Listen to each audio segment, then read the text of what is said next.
કેટલા ગોળા લીધા છે આપણે? બંને ગોળાની ત્રિજ્યા કેવી છે? અને બંને ગોળાના દળ પણ કેવા છે? સમાન ત્રિજ્યા અને સમાન દળ ધરાવતા બે ગોળાને શેના વડે લટકાવ્યા છે? શેના વડે લટકાવ્યા છે? દોરી વડે લટકાવ્યા છે. અને દોરીની લંબાઈ પણ કેવી છે? સમાન દળ અને સમાન ત્રિજ્યા ધરાવતા બે ગોળાને સરખી લંબાઈની દોરી વડે લટકાવવામાં આવે છે. આગળ ચાલો, બંનેની સપાટી એકબીજાને સ્પર્શે છે કે નથી સ્પર્શતી? સ્પર્શે. આગળ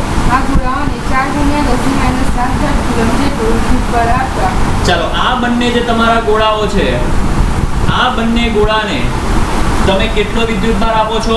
4 × 10⁻⁷. આ બંને ગોળાને તમે કેટલો વિદ્યુતભાર આપો છો? 4 × 10⁻⁷. આટલો વિદ્યુતભાર તમે આપો છો. હવે ત્યાંથી સાંભળો, બંને ગોળા એકબીજાને સ્પર્શીને ઊભા છે. જો તમે આ બંને ગોળાને 4 × 10⁻⁷ જેટલો વિદ્યુતભાર આપી દો તો બંને ગોળા એકબીજાને કેવા છે? સ્પર્શેલા. તો જે વિદ્યુતભાર તમે આપશો એ વિદ્યુતભાર બંને ગોળામાં વહેંચાવાનો કે નહીં વહેંચાવાનો? આપણે ભણી ગયા આગળ કે જ્યારે તમે કોઈ પણ બે ગોળાઓ એકબીજાને સ્પર્શેલા રાખો અને જો તમે એ બંને ગોળાને કોઈક વિદ્યુતભાર આપો તો એ જે વિદ્યુતભાર છે એ વિદ્યુતભાર બંને ગોળામાં શું થવાનો? વહેંચાવાનો. અહીંયા તમારી પાસે જે પણ ગોળા છે એ અલગ અલગ છે કે એક સરખા જ છે? એનો મતલબ કે તમે જે વિદ્યુતભાર બંનેને આલશો તો એ વિદ્યુતભારની વહેંચણી પણ કેવી થવાની છે? સરખે ભાગે. જો હું આને 10 જેટલો વિદ્યુતભાર આપું તો પહેલો કેટલો લેશે અને બીજો પણ કેટલો લેશે? 5. અને આપણે અહીંયા બંનેને કેટલો વિદ્યુતભાર આપીએ છીએ? 4 × 10⁻⁷. એનો મતલબ કે જો હું આ બંને ગોળાને 4 × 10⁻⁷ કુલમ જેટલો વિદ્યુતભાર આપીશ તો તમારો આ ગોળો કેટલો વિદ્યુતભાર લેશે? 2 × 10⁻⁷ કુલમ. અને આ પણ કેટલો લેશે? 2 × 10⁻⁷. આના પર પણ કેટલો આવ્યો? 2 × 10⁻⁷. આના પર પણ કેટલો આવ્યો? 2 × 10⁻⁷. એનો મતલબ કે તમારા બંને ગોળા પર સરખો વિદ્યુતભાર આવી ગયો. અને જો આપણા ગોળા પર સરખો વિદ્યુતભાર આવી જાય તો બંને ગોળા એકબીજાને આકર્ષે કે અપાકર્ષે? આના પર અને આના પર બંને પર વિદ્યુતભાર કેવો આવી ગયો? બંને પ્લસ છે કે પ્લસ અને માઈનસ છે? સજાતીય છે કે વિજાતીય છે? સજાતીય છે. બંને ગોળા પર સરખો સજાતીય વિદ્યુતભાર વહેંચાઈ જાય છે. પરિણામે આ જે બંને ગોળા છે તે એકબીજાને આકર્ષવાના કે અપાકર્ષવાના? અને જો આ બંને ગોળા એકબીજાને અપાકર્ષે તો થોડા સમય બાદ એ લોકોની આકૃતિ આવી દોરી શકાય કે ના દોરી શકાય? શરૂઆતમાં ચોંટેલા હતા, હવે આવા થઈ જશે કે નહીં થઈ જાય? અને જ્યારે એ લોકો આવી રીતે થઈ જાય તો તેમની વચ્ચે ખૂણો બનશે કે નહીં બને? સમજ પડી કે ના પડી? બીજી વસ્તુ ફરી જઈએ. આ ગોળા પર કેટલો વિદ્યુતભાર આવી ગયો છે? 2 × 10⁻⁷. આના પર પણ કેટલો છે? 2 × 10⁻⁷. એક કામ કરો, 2 × 10⁻⁷ તેને સરળતાથી આપણે શું કહીશું? તો આ ગોળા પર પણ કેટલો વિદ્યુતભાર છે અને આના પર પણ કેટલો વિદ્યુતભાર છે? યાદ રાખજો. બરાબર? આગળ રકમ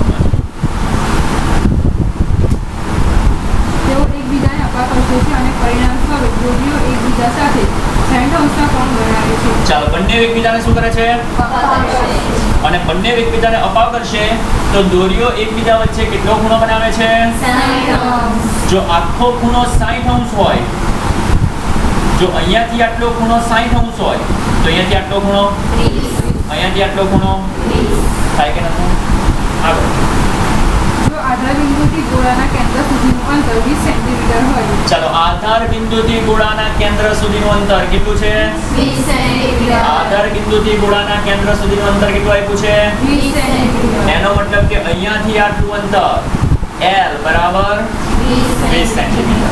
L બરાબર 20 અને સેન્ટીમીટર ને મીટરમાં ફેરવું તો 10⁻². આગળ તો ગોળાનું દળ શોધો. તો આપણે શોધવાનું શું છે? ગોળાનું ગોળાનું શું શોધવાનું છે? તો આપણે ગોળાનું દળ શોધવાનું છે. બોલો, આટલી વસ્તુ ક્લિયર થઈ? હવે આ દાખલામાં કરીશું શું એ ખબર પડશે. તમારે ગોળાનું શું શોધવાનું છે? કયા ગોળાનું દળ શોધવાનું છે? કોઈ પણ ચાલે કે ના ચાલે? કારણ કે બંને ગોળા કેવા છે? તો તમે કોઈનું પણ દળ શોધો ચાલે. સમજ પડી? તો આપણે ધ્યાનમાં કોને લઈશું? આને લઈ લઈએ, આનું દળ શોધીએ. આપણે આનું દળ શોધવાનું છે. સૌથી પહેલા નક્કી કરો કે તમે જે ગોળાનું દળ શોધી રહ્યા છો એના પર કેટલા કેટલા બળો લાગી રહ્યા છે. તમારે આ ગોળાનું શું શોધવાનું છે? મતલબ કે ગોળો કંઈક ને કંઈક તો દળ ધરાવે છે, અને જો ગોળો કંઈક ને કંઈક દળ ધરાવતો હોય તો સૌથી પહેલું બળ કયું લાગે? વજન બળ mg લાગે કે ના લાગે? બીજું, આ ગોળા પર વિદ્યુતભાર કેટલો છે? આના પર વિદ્યુતભાર કેટલો છે? અને જો બંને ગોળા પર વિદ્યુતભાર હોય તો આ ગોળો આના પર વિદ્યુતીય બળ લગાડતો હશે કે નહીં લગાડતો હોય? બોલો, લગાડતો હશે. બંને સજાતીય છે કે વિજાતીય? તો આને કારણે આના પર લાગતું વિદ્યુતીય બળ કઈ દિશામાં હશે? ધનાક્ષ કે ઋણાક્ષ? હોય કે નહીં હોય? તો આને કારણે આના પર લાગતું વિદ્યુતીય બળ, જેનું નામ શું આપીશ? બોલો, આટલી વસ્તુ ક્લિયર છે ને? સિમ્પલ, સૌથી સિમ્પલ વસ્તુ છે. બીજું, ધ્યાનથી સમજો. તમારો જે ગોળો છે એ દોરી વડે લટકે છે, અને આપણે ભણી ગયેલા આગળના સેમેસ્ટરમાં કે કોઈ પણ પદાર્થને આપણે દોરી વડે લટકાવ્યો હોય તો દોરીમાં કયું બળ ઉદ્ભવે છે? તણાવ બળ. દેખાયું આ તણાવ બળ? અને આ તણાવ બળ T, એના આપણે કેટલા ઘટકો ધ્યાનમાં લઈશું? 2. ચાલો, અહીંયાથી આટલો ખૂણો કેટલો છે? તો અહીંયાથી આટલો ખૂણો પણ કેટલો થાય? થાય કે ના થાય? આ છે T, તો T નો ખૂણાની દિશામાંનો ઘટક અને T નો ખૂણાની વિરુદ્ધ દિશામાંનો ઘટક. બોલો, આટલું આવડે કે ના આવડે? સમજ પડે કે ના પડે? તો સૌથી પહેલા જે ગોળાનું દળ શોધવું હોય એના પર લાગતા શું વ્યાખ્યાયિત કરવાના? તો આ ગોળા પર કેટલા બળો લાગે છે? ફટાફટ બોલો. પહેલું બળ, બીજું બળ, ત્રીજું બળ અને ચોથું બળ. તો આકૃતિ પરથી લખી શકું? આકૃતિ પરથી mg બરાબર T cos, અને આ જ આકૃતિ પરથી Fe બરાબર લખાય કે ના? ચાલો, Fe તેનાતે. Fe એટલે શું? પહેલાને કારણે બીજા પર લાગતું વિદ્યુતીય બળ, આને કારણે આના પર લાગતું વિદ્યુતીય બળ, અને આને કારણે આના પર લાગતું વિદ્યુતીય બળ Fe = શું લખાય? કે આનો વિદ્યુતભાર છેદમાં બેની વચ્ચેના અંતરનો. ચાલો, શું અહીંયા તમને બેની વચ્ચેનું અંતર દેખાય છે? નથી દેખાતું. તો ધારણા કરો. ધારો કે બેની વચ્ચેનું અંતર કેટલું છે? x. ધારો કે બેની વચ્ચેનું અંતર કેટલું છે? થાય કે ના થાય? ધારણા થાય કે ના થાય?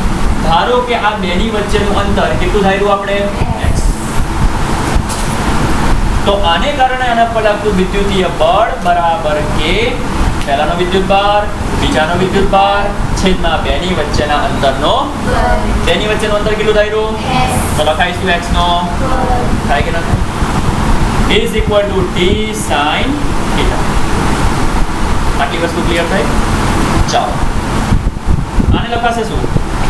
કે q² / x² is equal to t sin. સરળતા ખાતર આને કો સમીકરણ 1, આને કો સમીકરણ 2 કીધું. સમીકરણ 2 અને સમીકરણ 1 એનો શું લેવાનો આપણે? ભાગાકાર, ગુણોત્તર લેતા. સમીકરણ 2 અને 1 નો શું લેવાનો છે આપણે? ગુણોત્તર લેતા. અને 2 અને 1 નો ગુણોત્તર લઉં તો લખાઈશું કે q² / x² / mg is equal to t sin theta upon t cos. થાય કે ના થાય? t ગયા. ચલો sin ના છેદમાં cos is equal to sin ના છેદમાં cos is equal to કરીને k તેનો તે q સ્ક્વેર તેનો તે x સ્ક્વેર તેનો તે mc. તમારે શોધવો કોને છે? m ને શોધવો છે. શું તમારી પાસે g આપેલું છે? રકમમાં આપ્યું છે. શું તમને q ખબર છે? ખબર છે. શું તમને k ખબર છે? ખબર છે. શું તમને થીટા ખબર છે? 30. મતલબ કે તમને tan થીટા પણ ખબર છે, k પણ ખબર છે, q પણ ખબર છે, g પણ ખબર છે, x g પણ ખબર છે, બરાબર? અને તમારે શોધવો શું છે? પણ શું તમારી પાસે x છે? x નથી. મતલબ કે જો મારે m શોધવું હોય તો મને કઈ વસ્તુ ખૂટે છે? તો કોઈ પણ રીતે તમારે શોધવાનું કોને હવે?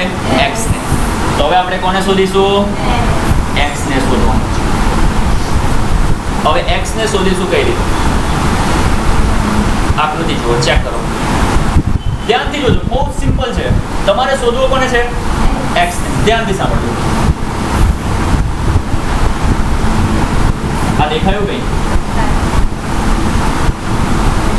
આને થીટા કહેવાય કે ના કહેવાય? આના પરથી એક સૂત્ર લખી શકું,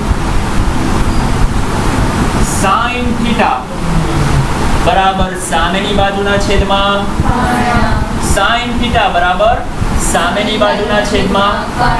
ચાલો અહીંયાથી આટલું અંતર કેટલું છે? અહીંયાથી આટલું અંતર કેટલું છે? તો અહીંયાથી આટલું અંતર કેટલું થાય? અહીંયાથી આટલું અંતર કેટલું થાય? તો sin 30 બરાબર સામેની બાજુ છેદમાં સામેની બાજુ કેટલી છે? અને છેદમાં કર્ણ કેટલો છે? કર્ણ કેટલો છે? l. ઓકે, તો લખાશે શું? is equal to x by 2l. થાય કે ના થાય? આના પરથી x ને કરતા બનાવી દો. x બરાબર 2l sin. બોલો થાય કે ના થાય? અને આ x ની કિંમત આમાં નાખી દઈએ. તો હવે આપણે આ x ની કિંમત આમાં નાખીશું. ધ્યાનથી જોજો. ચાલો થીટા કેટલા છે આપણી પાસે? 30. ચાલો x કેટલા મળ્યા? 2l sin theta. પણ અહીંયા તમારે x લખવાનો છે કે x નો વર્ગ લખવાનો છે? ચાલો x બરાબર આટલા, તો x નો વર્ગ શું લખાય? 2 નો વર્ગ l નો વર્ગ sin square theta m is પણ હવે બોલો, શું તમારી પાસે tan 30 ની કિંમત મળશે? k ની કિંમત મળશે? q ખબર છે? બોલો l ખબર છે? sin થીટા ખબર છે? g ખબર છે? બોલો m ને કરતા બનાવશો કે નહીં બનાવો? અને m ને કરતા બનાવશો તો બોલો તમને m મળશે કે નહીં મળે? આવડે કે ના આવડે? શોધી લેશો એટલું જાતે? બરાબર.